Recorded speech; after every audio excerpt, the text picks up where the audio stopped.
लाल वैभव सूर्यवंशी का आय सेंचुरी देखला के बाद पूरा विश्व में जितने भी क्रिकेटिंग फैन है वो पूरा गौरवान्वित महसूस कर रहा है। मिथिला और बिहार का नाम पूरा विश्व पटल पर भेले।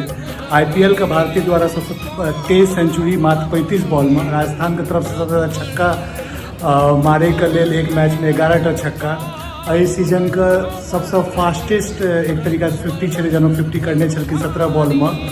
मिथिला का समस्तीपुर से निकलल वैभव सूर्यवंशी आइ कमाल ने धमाल कर दिलक। पूरा मिथिला, पूरा विश्व, पूरा बिहार आइ मतलब सब सैल्यूट करल के। राहुल द्रविड़ कते खुश है, इससे पहले हम नहीं देखने छे कहियो है। सच कह रहा छी, इमोशनल पल यऽ कि बिहार रणजी ट्रॉफी से बिहार के पहिलुक लड़का जे IPL में खेल के और पहिलुक दोसर मैच में सो छक्का हर एक मैच में 2टा कम से कम मारते चले। सीरीज में ऑलरेडी वैभव सूर्यवंशी का 16टा छक्का भ चुकल है, धोनी सबसे बहुत आगू।